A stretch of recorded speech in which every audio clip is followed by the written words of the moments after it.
कांकेर जिले से इसके उलट एक नया मामला सामने आया है। कांकेर के जाड़े कुरसे गांव से पुलिस कैंप नहीं हटाने की मांग को लेकर ग्रामीण धरने पर बैठ गए हैं। ग्रामीणों का कहना है कि उनके गांव में सुरक्षा बल का कैंप खुलने के बाद विकास पहुंचा है। सड़क, बिजली, पानी, इसके अलावा सरकारी योजनाओं का लाभ भी मिल रहा है। ग्रामीणों का कहना है कि कैंप हटाया जाएगा तो फिर नक्सली गांव में आएंगे और उन्हें परेशान करते हुए नजर आएंगे, और इसलिए कैंप को नहीं हटाने को लेकर ग्रामीण लामबंद हो गए हैं। पहले एक रिपोर्ट देखते हैं और उसके बाद इस पर आगे चर्चा करेंगे।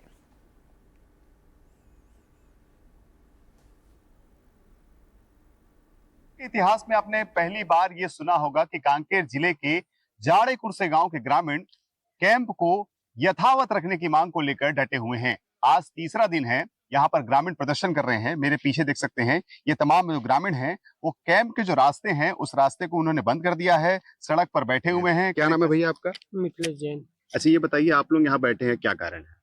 हम कैंप ना जाने देंगे, वही कारण। क्यों नहीं जाने देंगे? क्योंकि हम 2008-9 से पहले की स्थिति बताने बहुत पीड़ित थे, और 9-10 के बाद जो हमारा परिस्थिति है ना, अच्छा गुजरा है और अच्छा ही है। बाद जब कैंप लगा उसके बाद से हम लोग में शांति आई, पूरे गांव के आसपास के क्षेत्रों में शांति आई और कहीं ना कहीं विकास का भी रुख बदला। क्या क्या यहाँ पर घटनाएं होती थी वो बताइए जी। उससे पहले जैसे गांव में आना, उस समय में हम लोग पढ़ाई कर रहे थे, गांव में आते थे उन लोग और बोलते थे कि एक एक लड़की और लड़का दो हमको। और पहले तो उन लोग पहले स्कूल को टारगेट करते थे, स्कूल में जाते थे, स्कूल के बच्चे जो होनहार होते थे उनको पहले, और 8वीं लास्ट स्टेज होता था। लेकिन आज ऐसा स्थिति आ गया है 2009-10 के बाद कि हमारे आसपास के क्षेत्रों में और हमारे गांव में कहीं ना कहीं स्नातक, स्नातकोत्तर, 10वीं 12वीं प्लस तो हर घर में लड़के और लड़का मिलेंगे। लेकिन उससे पूर्व जो था 8वीं लास्ट स्टेज हुआ करता था। और अभी बच्चे पढ़ाई कर रहे हैं? अभी लगातार बच्चे पढ़ाई कर रहे हैं, लगातार पुलिस की तैयारी कर रहे हैं। जैसे कैंप लगा उसके बाद से 4 से 5 लोगों का नौकरी भी लगी है फोर्स की विभाग में। कैंप लगने के बाद क्या क्या इलाके में शांति आई, क्या क्या विकास के काम हुए? यहाँ पर पहले कच्ची सड़क था, अभी क्या है, रोड वगैरह बन गया है और स्कूल वगैरह में काफी सुधार आया है। पहले के बच्चे लोग 5वीं, 6वीं, 7वीं इतना ही तक पढ़ सकते थे और आगे बढ़ नहीं सकते थे। लेकिन अभी जहाँ तक देखा जाए कि 12वीं और कॉलेज वगैरह भी कर रहे हैं, और यहाँ पर हाई स्कूल अभी अभी हुआ है, तो मतलब काफी विकसित हो रहा है, बदलाव आया है। आपकी उम्र कितनी होगी? कितनी उम्र है आपकी? 50-55। ये बताइए, यहाँ पर 2008-9 में जब कैंप बैठा, उसके पहले क्या स्थिति आपने देखी होगी, क्या बता सकते हैं क्या होता था? हमारे गांव में तो बहुत परेशान थे, अभी तो बहुत अच्छा रहती है। क्या होता था? आते थे, क्या करते थे? कहीं कुछ घटनाएं होती थी, किसी को उठा कर ले जाते थे, मारते थे, पीटते थे, हत्या करते थे, आगजनी करते थे, क्या करते थे? मारते थे, हत्या भी कर देते। कितने लोगों की हत्या कर चुके? बहुत आदमी को कर दिया। ये बताइए, आपकी उम्र कितनी हो गई होगी? अभी 60 साल से ऊपर होता है। तो आपने तो नक्सलवाद का दंश उस समय झेला होगा। बहुत परेशान था नक्सल में। रोज भात ले जो, मीटिंग जाओ, रात में बैठो, दिन में जंगल में जाओ, ये परेशान इतना। हमारे जैसे बुढ़ा छोड़ दे, लेकिन ते समय में चले ला सकाऊं, जाऊं का करते डर के मारे। और कई एक आदमी ला सोहत अभी मारबो, ऐसे कहो दादारी मत मारे करो, हम छुट्टी जाते हैं, बाद में मारो, चाहे कुछ भी करो, हमारे सामने मत मारो, कहीं के हाथ पैर जोड़ के हम आपस इतना दहशत था? अति कुमड़ी में जाए के देख सुरूं के ललान के मारे बा अति परेशान मेरे हिन बेटा। ते अभी जब कैंप आ गए तो सुख शांति मिली। तब हम ला का जाए बनीस, न भात नहीं मांगिस, न पैसा नहीं मांगिस, ते कर कारण अभी रतीस ते हमला सुख मिलतीस। अच्छा, कैंप लगे के बाद जवान मन के कार्य कैंप लगी सोकर बाद सब चुपटी, कोई नहीं आए। कोई नहीं आया? हाँ, अभी तक के कोई कहीं नहीं है, कोई वारदात नहीं देखन। अब देखे थे नहीं लड़ाई करथन ते काय बकरते ना करते नियान, अभी नहीं देखन, हमला दर्शन नहीं मिली। हेलो ने रहनते करते तना कैंप पे लड़ाई। अभी हमन चुपचाप हवन, सुख मिली से तेकरे बर ये कैंप हरतीस। देखिए दर्द कितना है, क्योंकि इनकी उम्र लगभग 60 साल है, इन्होंने नक्सलवाद का वो दंश जिला है। ये तमाम लोग यहाँ पर मौजूद है। नक्सलियों को भी सोचनी चाहिए, क्योंकि वो अपने आप को ग्रामीणों का हितैषी बताते हैं, आदिवासियों का हितैषी बताते हैं। कहते हैं कि हम आदिवासियों की लड़ाई, उनके हक की लड़ाई लड़ रहे हैं, लेकिन ये आदिवासी ग्रामीण आज अपने हक की लड़ाई नक्सलवाद के खिलाफ लड़ रहे हैं। नक्सलवाद से ये सीधा मुकाबला कर रहे हैं। ये उनका यही मांग है कि इससे कैंप ना हटे और इस कैंप को ना हटाया जाए, ताकि इस इलाके में शांति यथावत बनी रहे, लोगों को किसी प्रकार की दिक्कतें ना हो, अपना जीवन यापन बेहतर ढंग से कर सकें। नीरज तिवारी, एनडीटीवी, कांकेर। और आइए आगे बढ़ने से पहले एक बार ग्राफिक्स के जरिए समझ लेते हैं कि आखिर पूरा मामला क्या है। तो सबसे पहले हम ग्राफिक्स पर नजर डालेंगे और समझेंगे कि आखिर ये पूरा मामला क्या है। दरअसल मामला पूरा कांकेर का है, जहां पर आपको बताते चले कि जड़ेकुर से गांव में सीएसबी कैंप लगाया गया है, जिसको लेकर ग्रामीण लामबंद हो चुके हैं। ग्रामीणों का कहना है कि ये कैंप ना हटाया जाए, इसी का विरोध कर रहे हैं और इसी के तहत अब यहाँ पर विरोध देखा जा रहा है। जिसके बाद सीएएफ के जो जवान है उन्होंने सीधे तौर पर कहा है कि आश्वासन दिया है कि हम कैंप तो नहीं हटाएंगे, क्योंकि वो कैंप को शिफ्ट करने की बात कही जा रही थी। कांकेर इलाके से नक्सलियों की जो मौजूदगी है वो लगभग खत्म हो गई है। अब विरोध जो है वो क्यों हो रहा है ये भी समझते हैं। विरोध के पीछे वजह यह है, जो ग्रामीण हैं उनका कहना है कि अगर ये कैंप चला जाएगा तो उसके बाद जो नक्सल है वो वापस नक्सली वहां गांव में पहुंचेंगे और जो विकास हो रहा है, विकास की बयार बह रही है, वो वहां पर रुक जाएगी। और इसी के तहत यहां पर लामबंद ग्रामीण नजर आ रहे हैं। और सीएएफ का कैंप जो है साल 2008 में स्थापित किया गया था और ऐसे में अब इसको जब यहां से हटाने की बात कही गई तो जो ग्रामीण हैं उनमें नाराजगी देखने को मिली थी। अब इसी पर हमारे साथ खास पैनल भी जुड़ चुका है। रविंद्र उपाध्याय हमारे साथ जुड़ेंगे, जो कि रिटायर्ड एएसपी हैं। अजय चंद्राकर हमारे साथ जुड़ चुके हैं, नक्सल मामलों के जानकार हैं। विकास तिवारी हमारे सहयोगी जुड़ चुके हैं और नीलेश त्रिपाठी हमारे सहयोगी जुड़ चुके हैं। विकास, आपकी ओर सबसे पहले आना चाहूंगी और जिस तरह से ग्रामीणों का गुस्सा यहाँ पर देखने को मिल रहा है, आखिर पूरा मामला मैं चाहूंगी कि आपके माध्यम से हम समझ सके। विकास,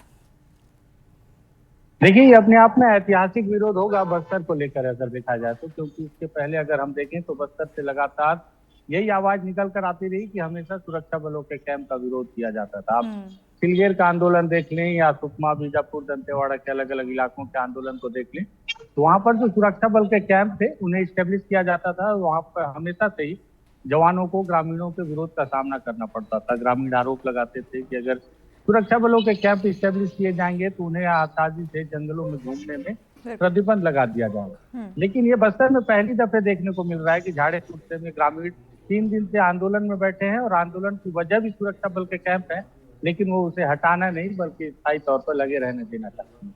हालांकि इसके पीछे जब ग्रामीणों से हमारे सहयोगी नीरज तिवारी ने जो बातचीत की, जो भी हम लोगों ने देखा, तो उससे बात तो तय है कि वहाँ के ग्रामीण अब चाहते हैं कि सीएफ के कैंप लगे रहें, जिसके पीछे उन्होंने जो पुराना दंश झेला है माओवाद का, अब वो कहीं ना कहीं चाहते हैं कि कहीं वापस लौट कर वो माओवाद न चलाए, क्योंकि उन्हें इस बात का डर भी है, इसी बात का, क्योंकि उन्होंने दोनों पहलू देख लिए।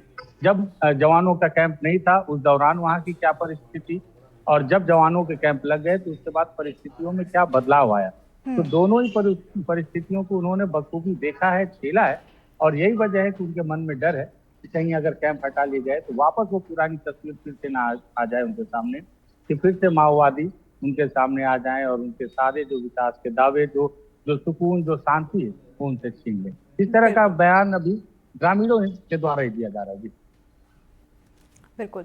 तो विकास ने आखिर बताया कि किस तरह से अब यहाँ पर बदलाव देखने को मिला है। जिस तरह से कैंप लगा था, कैंप लगने के बाद कई तरह के यहाँ पर विकास हुए और लोगों को अब डर है कि अगर ये कैंप हट गया तो वो विकास रुक जाएगा। हमारे साथ अजय चंद्राकर जी जुड़े हैं, आपकी ओर आना चाहूंगी अजय जी, क्योंकि लोगों को भरोसा जवानों पर होने लगा है और जो कैंप है इसका अक्सर हम देखते थे कि विरोध होता था, लेकिन अब कैंप हटाने को लेकर विरोध होता हुआ दिखाई दे रहा है, यानी कि धारा अब उल्टी बहने लगी है और एक सकारात्मक दिशा की ओर जा रही है।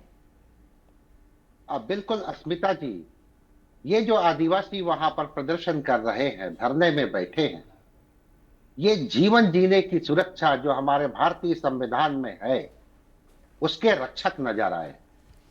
क्योंकि कैंप की स्थापना होने के बाद विकास जी बिल्कुल सही कह रहे थे कि यह पहली घटना है जब कैंप ना हटे।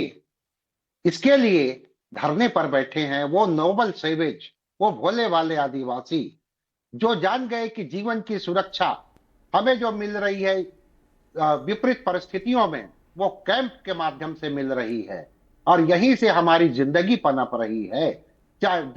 इस घटना के होने के बाद मैं कांकेर के दोनों महाविद्यालय से डाटा मंगवाया अस्मिता जी, एक महिला महाविद्यालय और एक शासकीय महाविद्यालय से, कि 2008 के पहले वहां का रजिस्ट्रेशन क्या था और 2008 के बाद का रजिस्ट्रेशन क्या है। तो उत्तरोत्तर वृद्धि हुई है रजिस्ट्रेशन में। इसका मतलब है प्राथमिक शिक्षा तो ग्रहण कर रहे हैं बच्चे, साथ ही साथ हायर एजुकेशन में, और वो भी महिला महाविद्यालय में भी वहां की बालिकाएं पढ़ रही। तो इसके लिए कैंप का जो फेट मिला, और कैंप में जो हमारे आर्मी के मेंबर जो दिल जीत लिए और जीवन की न्यूनतम आवश्यकताओं को पूर्ण करने के लिए ये आदिवासी जो संघर्ष करते रहते हैं उसमें उन्हें अपना सहयोगी पाए। और सबसे बड़ी बात इस तिवारी जी के पॉइंट में आया था पहले कि वहां के नौजवान उनसे प्रशिक्षित हो रहे हैं, और वो भी आर्मी में या फिर पुलिस डिपार्टमेंट जो है वहां देश की या प्रदेश की सेवा करने के लिए तत्पर हो रहे हैं। ये बहुत बड़ा चेंज है और यह तो ऐतिहासिक दिन है। अन्य क्षेत्रों में जो कैंप लगा हुआ है स्मिता जी, वहां के नागरिक भी इससे एग्जाम्पल लेंगे और बस्तर में वही रौनक, वही प्रकृति के निःशुल्क उपहारों से आच्छादित जीवन जीने वाले ये आदिवासी अपने मंजिल की तरफ आगे बढ़ सके। बिल्कुल अजय जी। नीलेश आपकी ओर आना चाहूंगी, क्योंकि जैसा कि अभी अजय जी ने कहा कि अब जो बाकी जगह कैंप लगे हुए हैं उससे भी लोग यहाँ पर जागरूक होते हुए नजर आएंगे। इस कांकेर के कैंप को लेकर जो लोग हटने पर विरोध कर रहे हैं, इसे कैसे हम राजनीति दृष्टि से समझें कि एक सकारात्मक दिशा में बढ़ रही है पॉलिटिकल पार्टियों के लिए भी, यानी कि अगर बात करें सरकार के लिए भी, उनके लिए भी एक इसे सकारात्मकता की ओर देखा जाए, और इसको कैसे समझा जाए कि आगे भी और इसी तरह से निरंतर प्रयास रहेंगे तो यहां पर और अच्छा काम होगा। जी अस्मिता, इस पर राजनीतिक दृष्टिकोण पे मैं बात करूं उससे पहले एक और एग्जाम्पल जो अनुभव है हमारा रिपोर्टिंग के दौरान का उस क्षेत्र में, उसको साझा करना चाहूँगा। कांकेर की ये जो घटना है अभी जिसमें विरोध चल रहा है, ये अभी ताज़ा मामला है, लेकिन मैं याद दिला दूं कि अप्रैल 2000 इसी साल की बात है, 2024 के जब लोकसभा चुनाव हो रहे थे, तो मैं और विकास जी दोनों हम लोग गए हुए थे चांदा मेटा गाँव में कवरेज के लिए, जो कि उड़ीसा और छत्तीसगढ़ का बॉर्डर इलाका है बस्तर से, और तुलसी डोंगरी की पहाड़ी जो कि कभी उस इलाके को नक्सलियों का ट्रेनिंग सेंटर कहा जाता था, उस इलाके में हमें बामन लखमा मिले थे। बामन लखमा वो शख्स थे जिनको 2013 में जब झीरम घाटी कांड हुआ था उसके बाद एक जो फोर्स निकली थी वो उन लोग को, उनके एक टीम को गिरफ्तार करके लेके चली गई थी, और उसमें बाइज्जत फिर बामन लखमा बरी हुए। तो उनका ये कहना था कि पुलिस द्वारा गलत उनकी गिरफ्तारी कर ली गई थी, वो बरी भी हुए, लेकिन फिर भी पुलिस कैंप चूंकि इस गांव में बना है, तो आज जब पहले स्थिति ऐसी होती थी कि नक्सलियों का ट्रेनिंग कैंप था, वहां कोई आसानी से जा नहीं सकता था और कोई सुविधा नहीं थी, और जबकि कैंप बन गया उसके बाद की स्थिति में अब वहां पर काफी सारी सुविधाएं, जबकि जो सरकारी सुविधाएं हैं वो पहुंचने लगी हैं। तो ऐसे में उन बामन का कहना था कि भले मैं खुद पीड़ित हूं पुलिस की प्रताड़ना का, लेकिन मैं भी चाहता हूं कि कैंप रहे और उनसे ज्यादा हम सुरक्षित महसूस करते हैं जो उधर के लोग हैं, उधर के लोग मतलब नक्सली हैं, उनसे ज्यादा सुरक्षित हम कैंप होने के बाद में महसूस करते हैं। तो यानी कि जो कभी किसी भी कारणवश प्रताड़ित भी है पुलिस की वजह से, जो अपने आप को प्रताड़ित बताता है, वो भी चाहता है कि उनके गाँव में, बस्तर के इलाकों में कैंप रहे, और वही उनके लिए सुविधाजनक है, वही उनके लिए हित की बात है, क्योंकि कैंप लगने के बाद उनके बच्चे अब स्कूलों में पढ़ते हैं, वो एक सपना देख रहे हैं कि वो उनके बच्चे कोई डॉक्टर बनेगा और कोई अन्य सरकारी सेवाओं में जाएगा। तो ये एग्जाम्पल अब बस्तर बदल रहा है, उसका एग्जाम्पल है। सरकारी दृष्टिकोण से अगर बात करें अस्मिता, जिसकी आप जिक्र कर रही थी, तो स्वाभाविक सी बात है कि जब से नई सरकार आई है छत्तीसगढ़ में, तब से ये दावे किए जा रहे हैं, खासकर नेद नेल्लार योजना जो चलाई जा रही है, उसके तहत जो नए कैंप बनाए जा रहे हैं, वहाँ पर आसपास के रेडियस के 5 किलोमीटर के गाँव में जो सरकारी सुविधाएं हैं वो सिंगल विंडो पर मिलने लगे, सभी सुविधाएं मिलने लगे, इसका प्रयास किया जा रहा है। जवान वहाँ के जो स्थानीय लोग हैं उनका दिल जीतने के लिए अभी बस्तर ओलंपिक का एक जो आयोजन किया जा रहा था वो है। इसके अलावा बहुत सारी सरकारी योजनाएं चलाई जा रही हैं। सरकार के जुड़े जो लोग हैं, जो मंत्री हैं, वो भी डायरेक्ट कई सारे ऐसे इलाकों में जा रहे हैं जहाँ पर सालों साल से कोई सरकारी नुमाइंदा नहीं पहुँचा था, उस इलाकों में जा रहे हैं। तो सरकारी दृष्टि से जरूर ये एक मनोबल बढ़ाने वाली बात है। सरकार के लिए एक अपने पीठ पर एक और तमगा टांगने जैसी बात है कि हम अब उन इलाकों में जनता का जो विश्वास, जो अब तक आरोप लगते रहा है कि जनता पुलिस और फोर्स के साथ नहीं है, सरकार के साथ नहीं है, वो हरदम प्रताड़ना का आरोप लगाते रहते। कई सारे ऐसे मामले साबित भी हुए हैं जिसमें जनता के कई लोग ऐसे जो कि निर्दोष लोग फंसे हैं। बावजूद इसके अब एक सकारात्मक दृष्टि में, जो कि सरकार के लिए काफी अच्छे संकेत हैं कि जनता उन पर विश्वास करने लगी है। बिल्कुल जी अस्मिता, संकेत यहाँ पर सरकार के लिए भी अच्छे हैं, संकेत यहाँ पर कहीं ना कहीं लोगों के लिए भी अच्छे हैं, लेकिन संकेत जो अच्छे नहीं हैं वो है नक्सलवादियों के लिए। विकास की ओर आना चाहूंगी। विकास, आपसे मेरा सवाल है, क्योंकि 2008 में ये कैंप स्थापित किया गया था, यानी कि लगभग 16 से 17 साल अब बीत चुके हैं, साल 2024 चल रहा है। तब के जड़े खुर्द में और अब के जड़े खुर्द में कितना बदलाव आ चुका है, और ये बदलाव क्या ठीक अभी हाल के कुछ सालों में देखने को मिला या उसके बाद से ही लगातार निरंतर बदलाव आते जा रहा था? में लगातार बदलाव आ रहे हैं। झाड़े जिस गांव की आप बात कर रही हैं, असल में इससे पहले भी उस इलाके के 3 कैंप को बंद कर दिया गया, स्कूल और आश्रम खोल दिए गए, जो अपने आप में एक नजीर उस इलाके के लिए।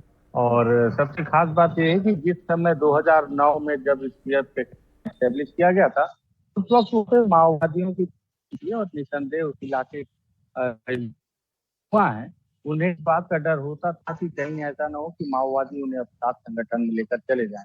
इसके पहले कई बार ऐसे प्रमाण देखने को मिले हैं कि जब भी किसी घर का कोई युवक जवान होता था तो निश्चित ही तौर पर माओवादी संगठन के नेता उन गांव वालों से यही करते थे कि हर घर से उनके संगठन को मजबूत करने के लिए एक युवा को दिया जाए। तो ऐसे में हर घर का युवा थोड़ा सा डरा हुआ तो रहता था, लेकिन जब कैंप स्टैब्लिश किया गया उसके बाद से बहुत सारी चीजें बदली। आपको याद हो कि सलवा जुलूम के समय स्कूलों दिया गया था, जिन स्कूलों में कभी सुरक्षा बल पनाहगार बनाया करते थे, और माओवादियों का इस पर यह तर्क होता था कि यह स्कूल के आश्रम की बिल्डिंग नहीं बल्कि अब ये जवानों के ठिकाने हो गए। यही वजह है कि वो इन स्कूलों को तोड़ते हैं, और जो भी लेकिन इससे पूरी तरह से शिक्षा प्रभावित हो रही। चंद्राकर सर ने इस तरह ने उन्होंने जो डेटा कलेक्ट किया है कांकेर के कॉलेजों का, वहां जिस तरह से एडमिशन की संख्याएं बढ़ रही, ये निश्चित ही तौर पर एक सुखद परिणाम के तहत आप देख सकते हैं। लेकिन एक बात पर और मैं आप लोगों का ध्यान केंद्रित करना चाहूंगा। सब एक बड़ी समस्या ये है कि सरकार, अभी कल में उनका बयान एडिशनल श्री पटेल जी जो है वहाँ पर भानु प्रताप से, उनका ये कहना है कि सरकार की तरफ से कोई अभी लिखित आदेश नहीं है कि अभी फिलहाल इस कैंप को स्टेब्लिश वहीं रहने दिया जाए। अगर वहां से किया गया तो ये जो ग्रामीण जो कैंप हटने का विरोध कर रहे हैं, बिल्कुल तो फिर कहीं ना कहीं जैसे कि आपने विकास कहा कि यहाँ पर काफी बदलाव तो देखने को मिला है, और इसी बदलाव के तहत लोगों के अंदर कहीं ना कहीं एक भरोसा जवानों की ओर बढ़ गया है। अजय जी, आपकी ओर आना चाहूंगी। सवाल मेरा यहाँ पर यह बनता है कि लोग जागरूक हो रहे हैं और लोगों का भरोसा अब जवानों पर हो रहा है, सरकार पर हो रहा है, लेकिन नक्सलवादियों को लेकर क्या? देखिए अस्मिता जी, भारतीय फोर्स की जो छवि है, जो साख है, उसको इस बस्तर के क्षेत्र में, कांकेर में, इन कैचमेंट एरिया में वो अपनी उस साख और अपने शौर्य के माध्यम से आम नागरिकों का दिल जीतने में वो सफल रहे। इसका एक बढ़िया एग्जाम्पल दूं मैं। 2008 के बाद आप देखिएगा, इन 16 वर्षों में इन्हीं कैचमेंट एरिया की बालिकाएं, जिनको वो 60 वर्षीय एक वृद्धा कह रही थी कि रात में मीटिंग में बुलाते थे और घर एक एक परिवार से लड़का या लड़की भी मांगते थे, अन्य साथियों का कहना था। तो ये सेना के संपर्क में आने के बाद उन लोगों का द्वार खुला और वहां की बालिकाएं नर्सिंग सेक्टर पर और जो बीमार लोग हैं उनके सेवा के लिए प्रदेश के अलग अलग क्षेत्रों में जाकर के काम कर रही हैं। और जो नक्सली जिन बालिकाओं को अपने कह सकते हैं साथ जोड़ना चाहते थे, वो बालिकाएं मुख्य धारा में जोड़ी, वो पढ़ाई लिखाई भी की हैं। तो ये बहुत से आयाम हैं। लेकिन आपका जो प्रश्न था, आखिरी सेंटेंस था, इसमें नक्सलियों को निश्चित रूप से अब यह सोचना चाहिए कि विकास की जो रफ्तार है या इन आदिवासी नागरिकों का प्राकृतिक अधिकार है जीवन जीने की रक्षा, वो आर्मी के माध्यम से हो रहा है, पुलिस के माध्यम से हो रहा है, उसमें अब खलल ये डालेंगे तो शायद वो उनके लिए प्रतिकूल साबित होगा। और सरकार, प्रशासन, वहां के सामाजिक संगठन या फिर हम कह सकते हैं वहां के युवा अब वो जो 80 के दशक का जो एक माइंडसेट था उससे उबरना चाहते हैं और देश की मुख्य धारा में अपना योगदान देना चाहते हैं। स्मिता जी, बिल्कुल। नीलेश, आपकी ओर आना चाहूंगी, क्योंकि बहुत अच्छी बात यहाँ पर अजय चंद्राकर जी कहते हुए नजर आ रहे हैं। और उससे पहले नीलेश, क्योंकि आपने भी जिक्र किया था, जैसा कि कहा था कि अमित शाह जब आए थे उन्होंने भी संबोधन के दौरान कहा था कि 2026 तक का टारगेट दिया था, नक्सलवाद खत्म कर दिया जाएगा। तो क्या ये माना जाए कि अमित शाह का जो बयान था वो अब लोगों के, छत्तीसगढ़ की जनता के दिमाग में रच बस गया है? देखिए, अमित शाह का बयान उन छत्तीसगढ़ की जनता तक की बात कर लें या फिर बस्तर की बात करें, क्योंकि नक्सल समस्या के से जूझता बस्तर और जो और इलाके हैं उसकी बात कर लें, तो वहां तक वो बयान पहुंचा भी है कि नहीं पहुंचा है इसकी गारंटी नहीं है, क्योंकि वो स्वाभाविक सी बात है कि वहां पर अभी भी वो सुविधाएं, वो संचार माध्यम उन इलाकों में जहां पर आज भी प्रभाव ज्यादा है नक्सल समस्या का। लेकिन दूसरा एक मैसेज है कि अभी हाल ही में उप मुख्यमंत्री छत्तीसगढ़ के और गृह मंत्री जो हैं विजय शर्मा, उनका एक बयान आया था और उन्होंने कहा था कि बहुत ही जल्द जो कैंप हैं नक्सल प्रभावित क्षेत्रों में, जो कैंप लगे हैं सुरक्षा बलों के, वो एक पिकनिक स्पॉट के रूप में बदल जाएंगे। वहाँ पर वो पिकनिक के लिए एक जगह बन जाएगा, यानी कि वो उन कैंपों से फोर्स को हटाकर, क्योंकि वहाँ पर उनका एक मैसेज देने की कोशिश थी कि वहाँ पर अब नक्सल समस्या का समाप्त हो जाएगा और वो कैंप जो कि सुरक्षा बल की सुरक्षा के लिहाज से बनाए गए थे, वहाँ उसको पिकनिक स्पॉट की ओर से की तरह डेवलप किया जाएगा और वहाँ पर पर्यटन के साधन संसाधन बढ़ेंगे। यानी कि अब उन इलाकों में जहाँ पर कभी नक्सलियों का दहशत होता था, जल्द ही उन इलाकों में अब आम आना जाना हो पाएगा, वहाँ पर खूबसूरती और जो है वहाँ की वो और निखरेगी, ये मैसेज देने की कोशिश थी। और इसी के तहत अब जो ये कैंप हटाने की बात की जा रही है कि जब नक्सल समस्या से जूझ रहे पूरे बस्तर में, जबकि और कैंप लग रहे हैं अलग अलग इलाकों में, ऐसे में किसी इलाके से कैंप हटाया जा रहा है, यानी कि एक संकेत ये भी है सरकार की ओर से कि उस इलाके में अब नक्सल समस्या का ऐसा मानना है सरकार का, इससे एक मैसेज है कि सूचना तंत्र और इंटेलिजेंस जो भी है कि उन इलाकों में अब दिक्कत नहीं है नक्सल समस्या का, इसलिए उसको हटाकर हो सकता है कहीं और शिफ्ट किया जाए या हो सकता है कहीं और उनका उपयोग किया जाए जो वहाँ पर फोर्स है। तो सरकार के लिहाज से बिल्कुल ही एक मैसेज देने की कोशिश है पूरे छत्तीसगढ़ में और इसके साथ साथ भारत में कि जो लक्ष्य लेकर चला जा रहा है 31 मार्च 2026 का, उसकी ओर अब धीरे धीरे बढ़ रही है सरकार। बिल्कुल नीलेश, क्योंकि हम लगातार विकास की बात कर रहे हैं और हमारे सहयोगी विकास क्योंकि बस्तर में मौजूद हैं और ऐसे में देखिए वहाँ पर नेटवर्क की भी कमी है, लेकिन हमारे सहयोगी वहाँ पर खड़े हैं, रिपोर्टिंग कर रहे हैं। जब एक समय था कि कोई भी अगर पत्रकार पहुँचता था और कोई भी अगर जवानों का मुआयदा पहुँचता था तो वहाँ पर जो नक्सली गतिविधियाँ हैं वो बढ़ जाती थी, लेकिन आज के समय में इतना विकास यहाँ पर पहुँच चुका है कि हमारे खुद के विकास भी वहाँ पर मौजूद हैं। हालांकि नेटवर्क की दिक्कत जो है उसके बाद भी वहां से रिपोर्टिंग की जा रही है। विकास, आपसे सवाल मेरा यह है, क्योंकि अब लोगों का विरोध तो देखने को मिल रहा है कैंप हटाने को लेकर, प्रशासन का अगला कदम क्या होगा, जवानों का नेक्स्ट मूव क्या? देखिए, मैंने पहले भी बताया कि जो भानु प्रतापपुर के एडिशनल एसपी हैं श्री पटेल जी, उनसे कल उनका बयान मैं सुन रहा था। उनका कहना था कि सरकार की तरफ से अभी लिखित में कोई आदेश आया नहीं है जिसको लेकर कि कैंप हटाने की बात को लेकर वो अमल कर पाए। जब तक सरकारी आदेश नहीं आते, ऊपरी आदेश नहीं आते, तब तक कैंप यथावत उसी स्थान पर बना रहेगा। और हालांकि आपने जिस तरह से जिस बात से शुरुआत किया था कि नेटवर्क को लेकर, तो कल ही मेरी जियो नेटवर्क के जो टावर लगा इस्टेब्लिश करने वाले जो अधिकारी हैं उनसे बात हो रही थी, तो उन्होंने एक बहुत ही खुशी वाली जानकारी दी या जानकारी है कि हिड़मा का जो गाँव है पुअरसी, वहाँ भी आज या कल में ही टावर शुरू हो जाएगा और वहाँ पे भी फोन की घंटियां बजने लगेंगी।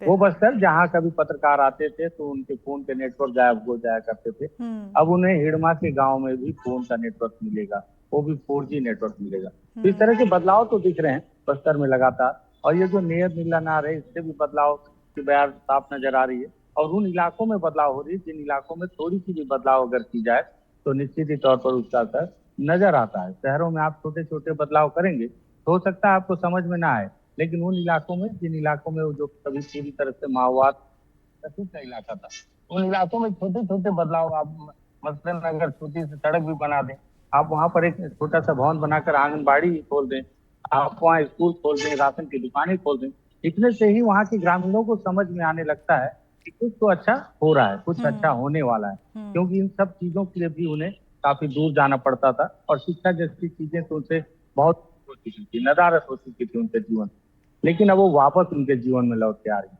कांकेर का ये जो गांव है झाड़े कुर्से, ये केवल एक उदाहरण है बिल्कुल। और मुझे लगता है कि अगर इसी तरह से काम चलता रहा तो निश्चित ही तौर पर 31 मार्च 2026 तक ये सारी स्थितियां तो कमोबेश पूरे बस्तर में हो सकती हैं। बिल्कुल, और यही उम्मीद भी की जा रही है अजय। और क्योंकि बदलाव की बात आप करते हुए नजर आ रहे हैं, आपकी ओर आना चाहूंगी अजय जी।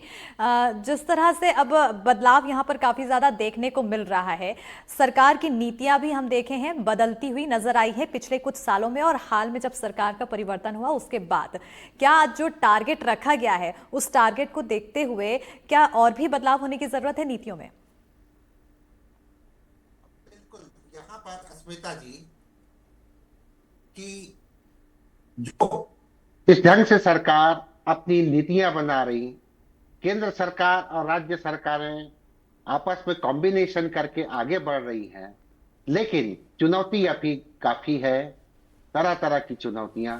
विकास जी तो बस्तर का इंच इंच नापने वाले हमारे मित्र हैं और उनकी जो वहां से जो मैसेज आता है उससे अभी चुनाव सफर काफी लंबा है। बिल्कुल, इसलिए अभी आदेश नहीं हुआ है तो कैंपों को अभी ना हटाएं, बल्कि कैंपों में और वृद्धि करने की आवश्यकता है। क्योंकि फेत जो वहां एक प्रकार से उत्पन्न हुआ है वो किसी नकारात्मक तत्वों के द्वारा पुनः उसे बिल्कुल, यहाँ पर ये जो खेद है वो प्रकट किया गया लोगों द्वारा। वो चाहते हैं विकास और इसलिए वो कैंप रहने की यहाँ पर बात कहते हुए नजर आ रहे हैं, और उम्मीद की जा रही है कि इसी तरह से जो बदलाव की बयार है वो बहती रहेगी। बहरहाल अजय जी हमारे साथ जुड़ने के लिए बहुत बहुत शुक्रिया, साथ ही साथ नीलेश और विकास जुड़ने के लिए, तमाम जानकारी देने के लिए बहुत शुक्रिया।